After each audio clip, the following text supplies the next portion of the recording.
यह ओम नमस्तेभ्यः। अहिंसा परमो धर्म की। आचार्य गुरुवर श्री कुंद कुंद भगवान की। आचार्य गुरुवर श्री ज्ञान सागर मुनि महाराज की।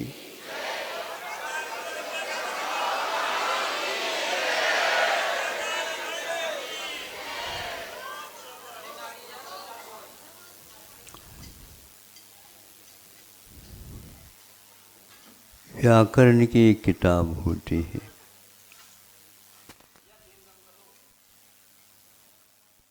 जिसके बिना हम अर्थ की ओर गतिमान नहीं हो सकते। शब्द के बिना आप अर्थ की ओर और अर्थ के बिना प्रयोजन की ओर हमारी यात्रा कभी नहीं हो सकती।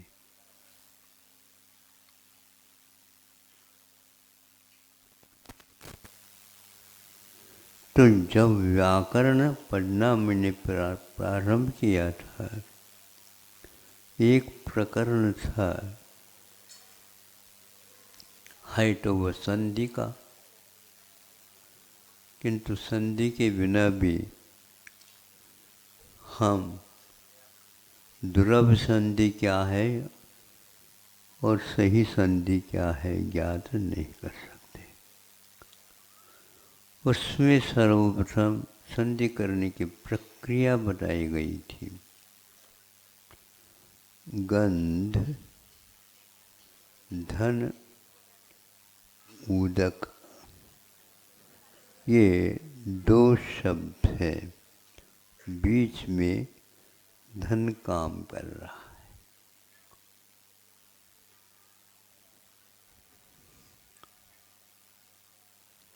गंध और उदक, इन दोनों के मिश्रण करने, संधि करने से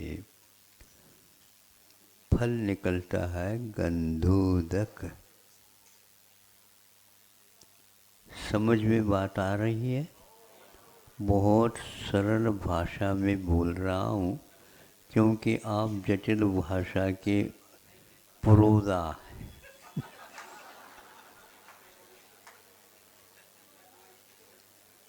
जिनके माध्यम से आप बोलियां निष्पादित करते हैं, वह ऐसे ही महोदय है। उनकी हिंदी समझना थोड़ा सा कठिन होता। अब गंधोदक जब शब्द तैर करके मेरे सामने आ गया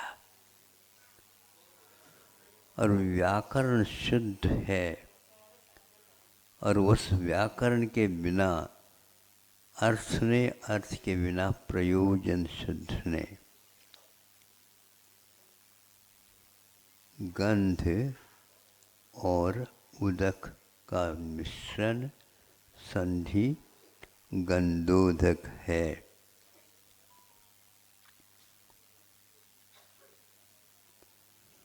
आप लोग मंदिर में जाते हैं, दो टेबल वहाँ पर लगे हुए रहते हैं, उच्च आसन रहता है, दो कटोरे चांदी के या और कोई भी हो वहाँ पर रखे रहते हैं। दोनों के ऊपर ढक्कन रहता है और एक के माध्यम से आप हाथ धो लेते हैं, एक के माध्यम से आप अपने माथा धो लेते हैं।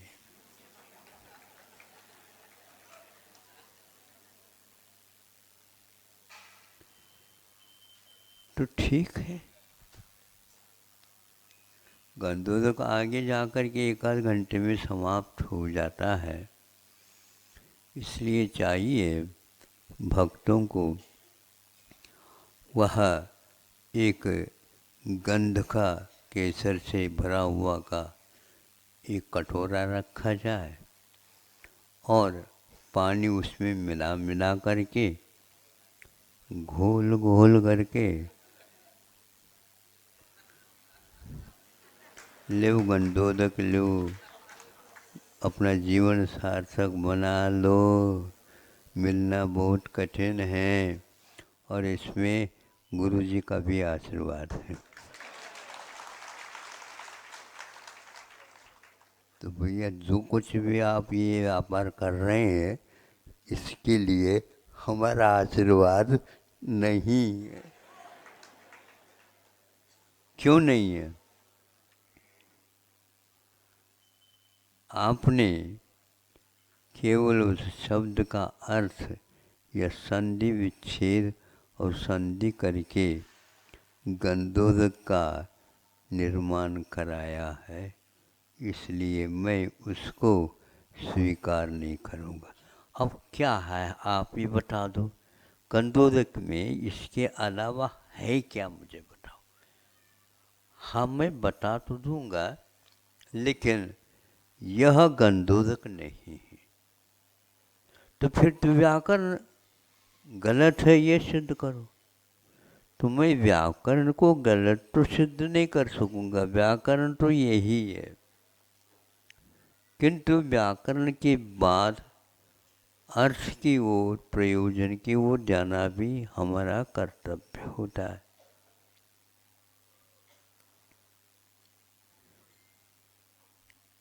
केवल नासिका का विषय बन जाना गंध, तो फिर इसके उपरांत हम कहेंगे जो व्यक्ति अपने पैसा काफ़ी होने के कारण दोनों कानों में रुई भर लेता है।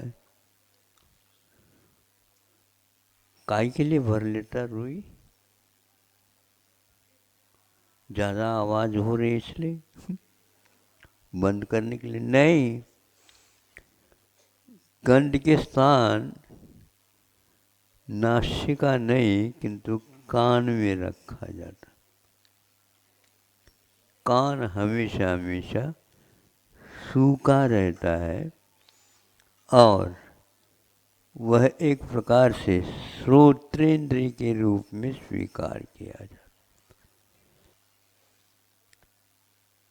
तो जो गंध है वह नासिका का विषय होता है। नासिका में यदि इतर का फुआ रख दो तो नहीं आएगी गंध, समझे? हाँ, इसलिए कान में रखने का वो सवाल है। तो सोचा इनको उत्तर क्या दिया जाए, प्रयोजन की ओर हम चलें और उस प्रयोजन के साथ क्या सिद्धि होती है ये हमारे गुरुदेव बता देते हैं। क्या है वो ये है, गंध और उदक दोनों के मिश्रण से गंधोदक बनता हो और हम अपने माथे के ऊपर उसको सिरोधार्य कर दे, ऐसा संभव नहीं है, ऐसा प्रयोजन नहीं है, ऐसा तात्पर्य नहीं है और ऐसे गुरुदेव का आशय हमें नहीं लेना। वो ये कहते हैं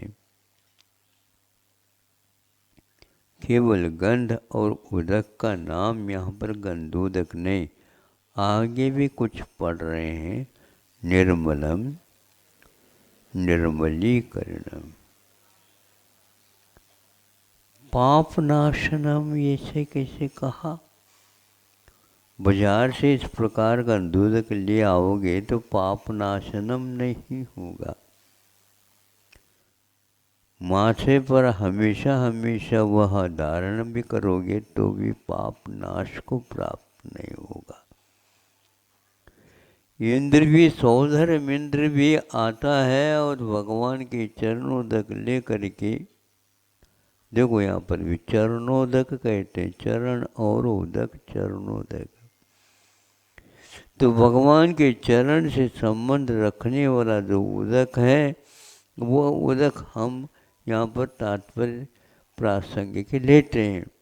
वह भी स्वर्ण के लिए रत्नों के डिब्बे में उसको सुरक्षित रख करके अपने परिवार को ले जाने के लिए रख लेता है, सुरक्षित रख लेता है। शायद सम्यक दृष्टि है और भगवान के इस प्रकार की गंधोदक को ले जा रहा। गंध और उदक के मिश्रण से गंधोदक तो बनता है, लेकिन पाप नाशक गंधोदक तो एक प्रकार से भगवान के मस्तक के ऊपर शिरोधारा करने से बह करके जो आता है उसका नाम गंधोदक है। ये आस्था का केंद्र है। हर व्यक्ति के लिए मैं नहीं कह रहा हूँ, जो व्यक्ति इस प्रकार की आस्था रखता है, ये निश्चित बात है कोड भी ठीक हो सकती है।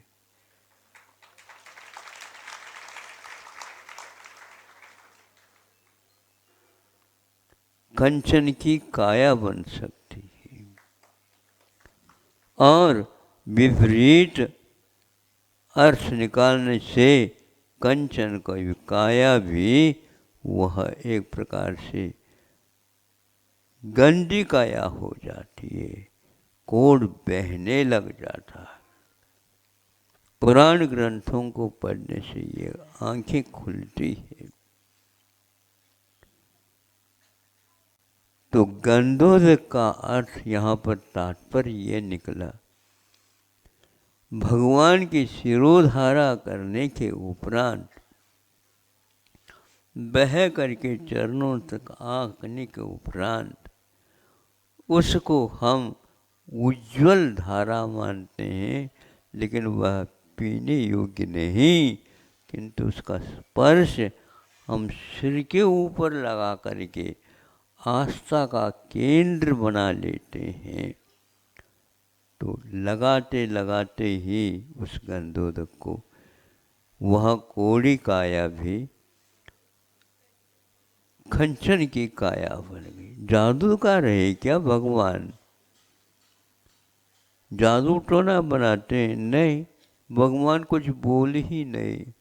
भगवान तो जीवित भी नहीं, यूँ समझ लो, किंतु बिंब में भी हमने भगवान की स्थापना करके कर लेंगे तो भी वह छुटकाव हम लोगों के लिए हमेशा हमेशा के लिए कर्मों से मुक्त बनाने के लिए बन जाता है। इस प्रकार इसमें गुणवत्ता की प्रासंगिकता है। गुणों की ओर देखो कि पाप नाशनम, ये पाप को नाश करने में सक्षम है। और आचार्यों ने कहा हमारे लिए यदि कोई बाधक है तो पाप है, और पाप का उत्पादक कौन है? तो हमारे भाव है। हमारे भावों को सर्वप्रथम गंधोदक रूप दे दो, और हमारे भाव ही गंधोदक के रूप में हो जाते हैं। लेकिन स्वयं की गंधोदक स्वयं के पाप नाशन के लिए कारण, क्योंकि महाराज आपके तो चरणोदक से तो अब सब कुछ हो रहा है, और आप भी अपने चरणोदक से काम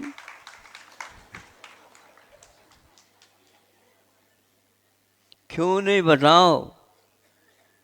क्या ये गलत है? ये हो तो रहा है, लेकिन ये ध्यान रखो हनुमान का राम अलग है और राम का राम अलग है।